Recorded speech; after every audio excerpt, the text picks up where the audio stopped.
بسم اللہ الرحمن الرحیم۔ رسول اللہ صلی اللہ علیہ وآلہ وسلم نے فرمایا، اے علی سنو، اگر گناہ گار بھی یہ تسبیح پڑھ لے اللہ معاف کر دیتا ہے۔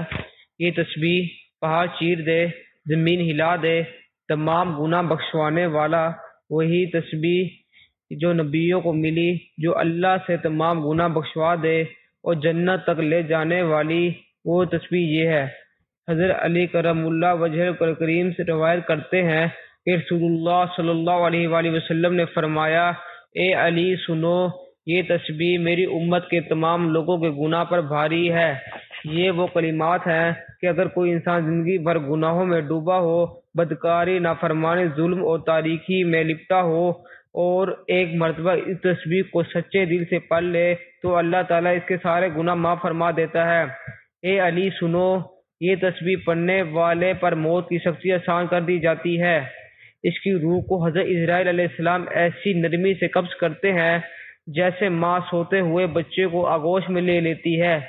فرشتے اس کے لیے دعا کرتے ہیں اور اس کے لیے جنت کے دروازے کھول دیے جاتے ہیں۔ اے علی سنو، جب وہ قبر میں اتارا جاتا ہے تو قبر کشادہ اور نور سے بھر دی جاتی ہے۔ فرشتے اسے قبر کے ڈر اور خوف دور کرتے ہیں اور یہ تسبیح قبر کی اندھیری تنہائی میں ایسا نور بن کر اس کے ساتھ رہتا ہے جیسے چاندنی رات میں آسمان پر چاند چمکتا ہے۔ اے علی سنو، قیامت کے دن جب ساری مخلوق بے چین و بے قرار ہوگی، ہر چہرہ خوف اور سیاہی سے ڈھکا ہوگا، تو یہ بندہ جب اٹھے گا تو اس کا چہرہ اتنا منور ہوگا کہ لوگ کہیں گے شاید یہ کوئی نبی ہے یا کوئی مقرب فرشتہ۔ اللہ اس کے چہرے کو نور سے بھر دے گا۔ اے علی سنو، پل صراط پر جب امت کے قدم لڑکھڑائیں گے، یہ بندہ بجلی کی رفتار سے گزر جائے گا، نہ گرے گا نہ لڑکھڑائے گا، کیونکہ اس تسبیح کا نور اس کے ساتھ ہوگا۔ اے علی سنو، جب حوض کوثر پر نبی کریم صلی اللہ علیہ وآلہ وسلم اپنی امت کو پانی پلائیں گے تو یہ بندہ ان میں شامل ہوگا۔ نبی کریم صلی اللہ علیہ وآلہ وسلم کے دست مبارک سے آپ کو کوثر نوش کرے گا اور پیاس ہمیشہ کے لیے ختم ہو جائے گی۔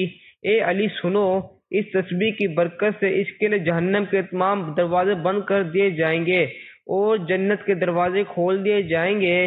اس کے استقبال کے لیے حوریں صف بستہ کھڑی ہوں گی اور اسے کہا جائے گا کہ آؤ، تم پر کوئی خوف نہیں، تم کامیاب ہو چکے ہو۔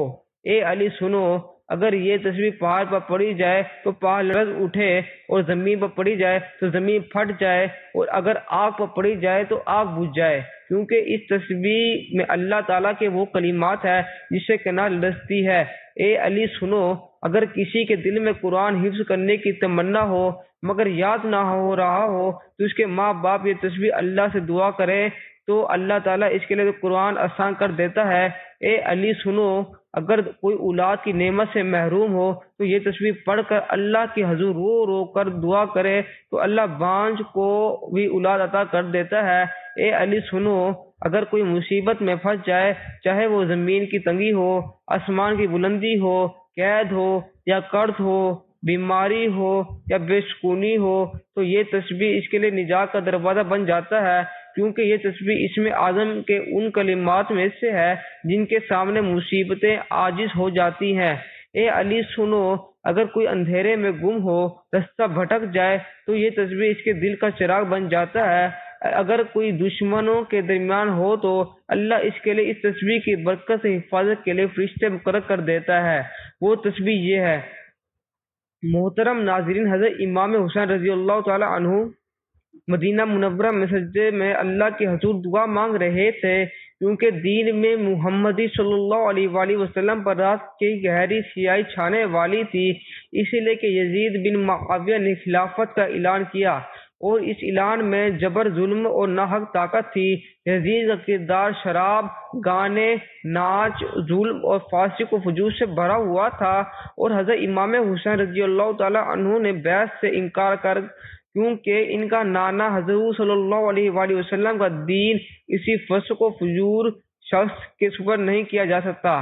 مدینہ منورہ کے بعد حضرت امام حسین رضی اللہ تعالی عنہ مکہ مکرمہ تشریف لے گئے، جہاں انہیں کوفہ سے ہزاروں خطوط موصول ہوئے تھے جن میں لکھا تھا کہ آپ ہمارے خلیفہ ہیں، ہم آپ کے وفادار ہیں، آپ تشریف لائیے، ہم آپ کی بیعت کریں گے۔ حضرت امام حسین رضی اللہ تعالی عنہ نے اپنے چچا زاد حضرت مسلم بن عقیل رضی اللہ تعالی عنہ کو کوفہ روانہ فرمایا کہ حالات کا جائزہ لیں۔ حضرت مسلم بن عقیل رضی اللہ تعالی عنہ کوفہ پہنچے اور لوگوں نے بیعت بھی کی، مگر جب یزید کو اطلاع ملی تو اس نے عبید اللہ بن زیاد کو کوفہ کا گورنر مقرر کر دیا۔ اس نے دھمکی، قتل کے خوف اور دھوکے کے ذریعے لوگوں کو امام حسین رضی اللہ تعالی عنہ کے ساتھ چھوڑنے پر مجبور کیا۔ کہا یہاں تک کہ حضرت مسلم بن عقیل رضی اللہ تعالی عنہ کو بھی شہید کر دیا گیا۔ حضرت امام حسین رضی اللہ تعالی عنہ کو رستے میں شہادت کی خبر، مگر آپ واپس نہ پلٹے کیونکہ آپ کا عزم شہادت پر تھا۔ آپ نے فرمایا کہ میں کسی ذاتی مقصد کے لیے نہیں بلکہ امت کی اصلاح، حق کے قیام اور ظلم کے خاتمے کے لیے جا رہا ہوں۔ حضرت امام حسین رضی اللہ تعالی عنہ کے ہمراہ ان کے اہل بیت، بیٹے بیٹیاں، بہن حضرت زینب رضی اللہ تعالی عنہ، بھتیجے بھائی حضرت عباس رضی اللہ تعالی عنہ اور دیگر وفادار صحابہ کرام شامل تھے۔ حضرت امام حسین رضی اللہ تعالی عنہ کا قافلہ جب کربلا کے میدان میں اترا تو 10 محرم کا دن قریب تھا۔ فضا میں ایک عجیب خاموشی تھی، آسمان جیسے جھک آیا ہو، زمین جیسے تھم گئی ہو۔ خیمے میں چھوٹے بچے پیاس سے تڑپ رہے تھے، عورتیں بھی، اور بی بی زینب رضی اللہ تعالی عنہا سمیت سب کی آنکھیں میں امید، صبر اور یقین کا نور تھا، مگر آنکھوں کے سامنے ظلم کے سائے گہرے ہو رہے تھے۔ حضرت امام حسین رضی اللہ تعالی عنہ نے خیموں کے گرد خندق کھدوائی تاکہ دشمن کا حملہ روکا جا سکے۔ اس دوران یزید کی طرف سے بار بار پیغام آتا رہا کہ یزید کی بیعت کرو، جان بخشی ہو جائے گی۔ حضرت امام حسین رضی اللہ تعالیٰ عنہ فرماتے رہے کہ میرا جیسا یزید جیسے کی بیعت نہیں کر سکتا، کیونکہ باطل کے آگے جھکنا میرے نانا حضور صلی اللہ علیہ وآلہ وسلم کی سنت نہیں۔ دشمن نے پانی بند کر رکھا تھا۔ حضرت علی اصغر رضی اللہ تعالی عنہ بار بار پیاس سے بلک رہے تھے، ماں کے سینے سے لگتے مگر دودھ بھی سوکھ چکا تھا۔ حضرت امام حسین رضی اللہ تعالیٰ نے ہاتھوں پر اٹھا کر فرمایا، اے لوگو، اگر مجھے پر رحم نہیں آتا تو اس معصوم بچے پر رحم کرو۔ مگر جواب میں حملہ جیسے بے رحم ایسا تیر مارا جو حضرت علی اصغر رضی اللہ تعالیٰ عنہ کے گلے کو چیر گیا اور وہ گود میں ہی دم توڑ گئے۔ حضرت امام حسین رضی اللہ تعالیٰ نے کانپتے ہاتھوں سے معصوم لاشوں کو خیمے کے پیچھے دفن کیا اور آسمان کی طرف منہ کر کے فرمایا، اے میرے رب، گواہ رہنا، میں نے تیرے دین کی بقا کے لیے اپنا چھوٹا بیٹا بھی قربان کر دیا۔ اب نوبت یہاں تک آ گئی کہ حضرت علی اکبر رضی اللہ تعالی عنہ کی جو اپنے نانا حضور صلی اللہ علیہ وآلہ وسلم کی صورت میں ایک جھلک تھی، انہوں نے اجازت طلب کی کہ ماں کے گلے لگے، بہنوں کو تسلی دی اور باپ سے اجازت لی۔ حضرت امام حسین رضی اللہ تعالی عنہ نے آنکھوں میں آنسو لیے فرمایا، جا بیٹا، مگر جا کر اپنے نانا کو سلام کہنا اور کہنا کہ حسین کا علی اکبر بھی قربان ہو گیا۔ اور علی اکبر رضی اللہ تعالی عنہ دشمن کی صفوں کو چیرتے ہوئے آگے بڑھے، شجاعت کا وہ منظر پیش کیا جو رہتی دنیا تک مثال بن گیا، مگر آخر کار ان پر چاروں طرف سے حملہ ہوا اور آپ شہید کر دیے گئے۔ حضرت امام حسین رضی اللہ تعالی عنہ دوڑ کر وہاں پہنچے، لاش کو اٹھایا، سینے سے لگایا اور فرمایا، اے علی اکبر، تیرا چہرہ نبی پاک صلی اللہ علیہ وآلہ وسلم کے چہرے جیسا تھا، تیرے جانے سے میرا دل چھلنی ہو گیا ہے۔ اے میرے بیٹے، مجھے بھی جلد اپنے پاس بلا لینا۔ حضرت عباس علمدار رضی اللہ تعالی عنہ، جنہیں لشکر حسینی کا علمدار کہا جاتا ہے، وہ پانی لینے گئے اور بڑی شجاعت سے فرات تک پہنچ گئے، مشکیزیں بھرا اور خیموں کی طرف بڑھے، مگر ظالموں نے دونوں بازو کاٹ دیے، ایک نیزہ آنکھوں میں لگا اور گھوڑے سے گر پڑے۔ حضرت امام حسین رضی اللہ تعالی عنہ دوڑ کر بھائی کے قریب پہنچے، دیکھا تو بازو کٹے ہوئے تھے، جسم لہو لہان، آنکھوں سے خون بہہ رہا ہے۔ فرمایا، اے میرے وفادار بھائی حضرت عباس رضی اللہ تعالی عنہ، تیرے بغیر میرا دل ٹوٹ گیا، تو میرا سہارا تھا، تیرے بعد اب کمر ٹوٹ گئی ہے، اب حسینی خیمہ ویران ہو چکا ہے، اب کربلا کے میدان میں صرف حضرت امام حسین رضی اللہ تعالی عنہ رہ گئے تھے۔ خیموں کی طرف جاتے ہو تو معصوم سادات کی نظریں ان کے چہرے پر ٹکی ہوتی، بیویوں کی سسکیاں فضا میں گونجتی۔ حضرت زینب رضی اللہ تعالی عنہا کبھی اپنے بھتیجوں کے لباس سنبھالتی، کبھی بھائی کے خیموں پر مرہم رکھتی، بھائی کے زخموں پر مرہم رکھتی، مگر ہر قدم پر صبر کا پہاڑ بنی کھڑی ہوئی تھی۔ حضرت امام حسین رضی اللہ تعالی عنہ خیمے میں داخل ہوئے تو ایک بچے کو پیار کیا، پاک بیویوں کو تسلی دی اور فرمایا صبر کرنا، یہ دین کی بقا کا سفر ہے، اللہ تعالیٰ تمہارے صبر کو امت کے لیے چراغ بنا دے گا۔ حضرت زین العابدین رضی اللہ تعالی عنہ کو دیکھا جو بیمار تھے، ان کے سر پر ہاتھ رکھا اور بی بی زینب رضی اللہ تعالی عنہا کو ان کی حفاظت سونپی۔ پھر نبی کریم صلی اللہ علیہ وآلہ وسلم کے پیغام کو یاد کرتے ہوئے میدان کی طرف نکلے۔ اے حسین، تو شہید کیا جائے گا، تیرے خون امت کی بیداری بنے گا۔ حضرت امام حسین رضی اللہ تعالی عنہ نے اپنا آخری خطبہ دیا، فرمایا کہ لوگوں، اگر تم میرے نانا کو مانتے ہو، اگر تم قرآن مجید کو مانتے ہو، اگر تم اللہ سے ڈرتے ہو تو بتاؤ میں کس جرم میں قتل کیا جا رہا ہوں۔ مگر لشکر یزید پر دنیا کی ہوس غالب آ چکی تھی، تلواریں اٹھ چکی تھی، تلواریں اٹھ چکی تھی، نیزے تان لیے گئے تھے۔ حضرت امام حسین رضی اللہ تعالی عنہ نے تنہا ان پر حملہ کیا اور نامور سپاہی جہنم واصل کیے۔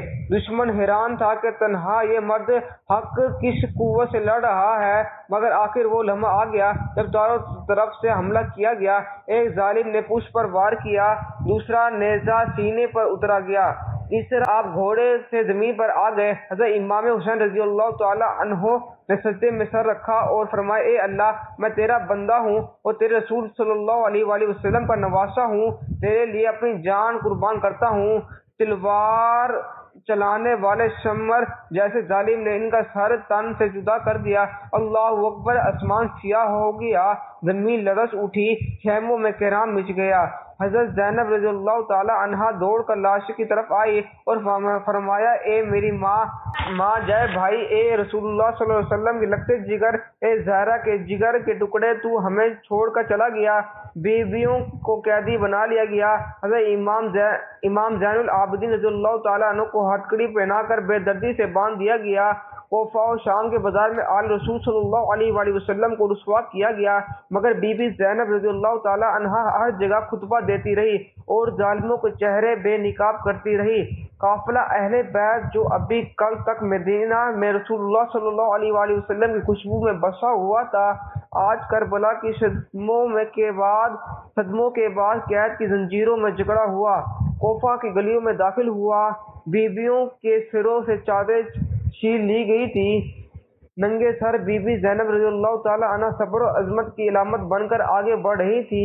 حضرت امام زین العابدین رضی اللہ تعالی عنہ جن کی حالت بیماری سے نڈھال تھی، ہتھکڑیوں اور بیڑیوں کے ساتھ چل رہے تھے۔ اہل کوفہ جنہوں نے یزید کے ظلم میں خاموشی اختیار کی تھی، آج جب قافلہ اہل بیت ان کی گلیوں سے گزرا تو ان کی نظریں شرم سے جھک گئی۔ حضرت بی بی زینب رضی اللہ تعالی عنہا نے وہ تاریخی خطبہ دیا جس نے کوفہ کو جھنجھوڑ کر رکھ دیا۔ فرمایا کہ اے اہل کوفہ، تم نے ہمیں بلایا، مگر جب ہم آئے تو ہمیں شہید کیا گیا، تمہاری تلواریں ہمارے خون سے بھیگ گئی، تم نے رسول اللہ صلی اللہ علیہ وآلہ وسلم کے نواسے کو سجدے کی حالت میں قتل کر دیا، اور اب تم گھر یہ کر رہے ہو، تمہارے آنسو ہمیں دھوکہ نہیں دے سکتے۔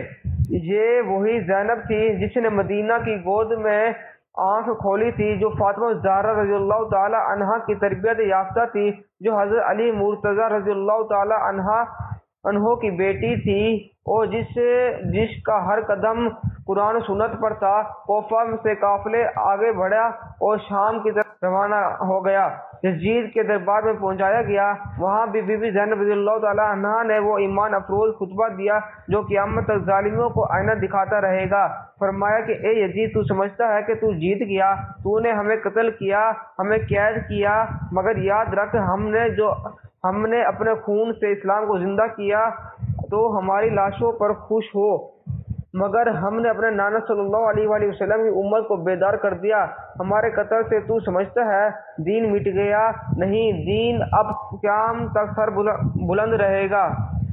دربار میں حضرت امام حسین رضی اللہ تعالیٰ عنہ کا مبارک سر لایا گیا تو حضرت زینب رضی اللہ تعالیٰ عنہا نے اسے دیکھا اور فرمایا اے میرے بھائی تو سجدے میں تھا، تیرا سر کیسے نیزے پر ہے؟ اے نانا حضور صلی اللہ علیہ وسلم دیکھ لیجئے آپ کے نواسے کے ساتھ کیا ہوا۔ اے امام فاطمہ رضی اللہ تعالیٰ عنہا دیکھ لیجئے آپ کے جگر کے ٹکڑے کے ساتھ کیسا سلوک کیا گیا۔ جب یزید کے دربار میں حضرت امام حسین رضی اللہ تعالیٰ عنہ کا سر انور گیا تو دربار کی فضا ساکت ہو گئی۔ حضرت امام زین العابدین رضی اللہ تعالیٰ عنہ زنجیروں میں جکڑے ہوئے کھڑے تھے، ان کی نگاہیں مسلسل اس مبارک سر کی طرف تھی جو کبھی رسول اللہ صلی اللہ علیہ وآلہ وسلم کی گود میں کھیلتا تھا۔ حضرت بی بی زینب رضی اللہ تعالی عنہا نے سناٹا چیرتے ہوئے فرمایا اے یزید، کیا تو سمجھتا ہے کیا تو نے ہمیں قید کر کے رسوا کیا؟ نہیں، خدا کی قسم ہمیں قید کر کے تو نے اپنی ذلت کو لکھوا دیا ہے۔ ہم اہل بیت ہیں، ہم وہ ہیں جن پر قرآن نازل ہوا، جن کے دروازے پر آ کر جبرائیل امین علیہ السلام سلام کرتے تھے۔ آج اگر ہم زنجیروں میں ہیں تو کل قیامت کے دن یہی زنجیریں تیرے گلے کے توق بن جائیں گی۔ یزید شرمندہ تھا مگر اس کا غرور ایسا ہی سیدھا راہ پر لانے سے روکے ہوئے تھا۔ کچھ روایتوں میں آتا ہے جب بی بی زینب رضی اللہ تعالیٰ عنہا نے وہ تاریخی خطاب ختم کیا تو دربار میں لرزہ طاری ہو گیا، کئی لوگوں رونے لگے اور کچھ یزید کے خلاف بولنے لگے۔ تب یزید نے اہل بیت کو آزاد کرنے کا حکم دیا اور کہا کہ واپس جانا چاہیں تو جا سکتے ہیں، مگر بی بی زینب رضی اللہ تعالی عنہا نے فرمایا ہم واپس ضرور جائیں گے مگر پہلے کربلا جائیں گے، اپنے شہیدوں کے قبروں پر سلام کریں گے، اپنے بھائی کو الوداع کہیں گے۔ پھر قافلہ شام سے کربلا پہنچا۔ حضرت زینب رضی اللہ تعالی عنہا نے بھائی کے لاش کو آواز دی حسین رضی اللہ تعالی عنہ، میں وعدے کے مطابق لوٹ آئی ہوں، تیرے لال لاشے کے ساتھ ہم نے امانت نہیں بھائی تیرے خون کے ایک ایک قطرے کی گواہی دی۔ اے ماں فاطمہ رضی اللہ تعالی عنہ دیکھ لے تیرے بچوں کی قربانی رہ گاہ نہیں گئی۔ نانا رسول اللہ صلی اللہ علیہ وآلہ وسلم آپ کی امت نے بے وفائی کی مگر ہم نے وفا کی۔ ہر بی بی نے قبروں پر رو رو کر سلام کیا۔ حضرت زین العابدین رضی اللہ تعالی عنہ نے فرمایا اے میرے بابا، آپ نے ہمیں بچا لیا، ہم نے اپنا فرض ادا کیا، اب ہم مدینہ لوٹیں گے تاکہ دنیا کو بتا سکیں کہ دین ہمیں جان سے زیادہ پیارا تھا۔ قافلہ اہل بیت جب کربلا سے مدینہ کی طرف روانہ ہوا تو ہر قدم پر سکون، ہر قدم پر دل خون کے آنسو روتا تھا، مگر مدینہ کی فضائیں ساکت تھی، گلیاں خاموش تھی۔ نبی کریم صلی اللہ علیہ وآلہ وسلم کے شہر میں ایک غم کی لہر دوڑ گئی تھی۔ جب یہ قافلہ واپس آیا تو مدینہ کے لوگ اپنے گھروں سے نکلے، کسی کی آنکھ خوش نہ تھی، سب کے دل زخمی تھے۔ رسول اللہ صلی اللہ علیہ وآلہ وسلم کی امت کے چراغوں کو جنہوں نے ظلم کی تاریکی میں حق کا نور جلایا تھا، آج ننگے پاؤں ننگے سر مدینہ واپس آتے دیکھ کر ہر ماں، ہر بیٹی، ہر بزرگ کی چیخیں نکل گئی۔ بی بی زینب رضی اللہ تعالی عنہا مسجد نبوی کے دروازے پہ کھڑی ہو گئی اور بلند آواز سے فرمایا اے مدینے والو، کیا تم جانتے ہو یہ قافلہ کون سا ہے؟ یہ وہی قافلہ ہے جو حسین رضی اللہ تعالی عنہ کے ساتھ گیا تھا، ہم حسین کے بغیر لوٹے ہیں۔ آج عباس رضی اللہ تعالی عنہ ہمارے ساتھ نہیں، آج علی اکبر رضی اللہ تعالی عنہ کا شباب خاک میں دفن ہے، آج قاسم رضی اللہ تعالی عنہ کی مسکراہٹ کربلا کے میدان میں سو رہی ہے۔ ہم سب گئے تھے پر آج ہم ادھورے لوٹے ہیں۔ اے مدینہ کے لوگوں، اگر تم نے اپنے ضمیر کو جھنجھوڑ کر نہ جگایا تو پھر یہ امت تباہ ہو جائے گی۔ یاد رکھو، ہمیں سنو، ہمیں سمجھو کہ ہم نے دین کے لیے سب کچھ لٹا دیا۔ حضرت امام زین العابدین رضی اللہ تعالیٰ نے ممبر پر چڑھ کر خطبہ دیا اور فرمایا اے مدینہ کے لوگوں، ہم نے وہ قربانی دی ہے جس کی نظریں نہیں ملتی، ہم نے نانا سے حضور صلی اللہ علیہ وسلم کے دین کو بچایا ہے، ہم نے کربلا میں دکھ سہ کر امت کو جگایا ہے۔ یہ وہی کربلا ہے جس کی قبر میرے نانا حضور صلی اللہ علیہ وآلہ وسلم کو وحی کے ذریعے پہلے ہی دے دی گئی تھی۔ جب حضرت حسین رضی اللہ تعالی عنہ چھوٹے تھے تو ایک روز نبی کریم صلی اللہ علیہ وآلہ وسلم نے ان کو اپنی گود میں لیا اور آنکھوں میں آنسو بہنے لگے۔ صحابہ کرام نے پوچھا، یا رسول اللہ صلی اللہ علیہ وآلہ وسلم، آپ کیوں رو رہے ہیں؟ فرمایا، مجھے جبرائیل نے خبر دی ہے کہ میرا یہ نواسہ میدان کربلا میں پیاسا شہید کیا جائے گا، میں کیسے نہ روں؟ فاطمہ رضی اللہ تعالی عنہا نے یہ سنا تو بولی، اے بابا جان، اگر ایسا ہے تو پھر ہمیں کیا کرنا ہوگا؟ آپ صلی اللہ علیہ وآلہ وسلم نے فرمایا، بیٹی صبر کرنا، اس قربانی سے دین بچ جائے گا۔ اس طرح کربلا صرف ایک مارکہ نہیں بلکہ ایک پیغام بن جائے گا، ایک سبق، ایک چراغ بن گیا جو ہر اس دل کو روشنی دیتا ہے جو ظلم کے اندھیروں میں حق تلاش کرتا ہے۔ حضرت حسین رضی اللہ تعالی عنہ نے ہمیں سکھایا کہ دشمن کے سامنے جھکنا نہیں۔ اہل بیت نے ہمیں دکھایا کہ دین بچانے کے لیے گھر، اولاد، تن، من سب قربان کیا جا سکتا ہے۔ اور آج اگر ہم ان مقدس ہستیوں کو یاد کرتے ہیں تو ان کے صبر، ان کی قربانیوں کی عظمت کو سلام پیش کرتے ہیں۔ محترم ناظرین، ہمارا آج کا وظیفہ ایک ایسی تسبیح کا وظیفہ ہے جو کہ بہت ہی بابرکت اور طاقتور تسبیح ہے۔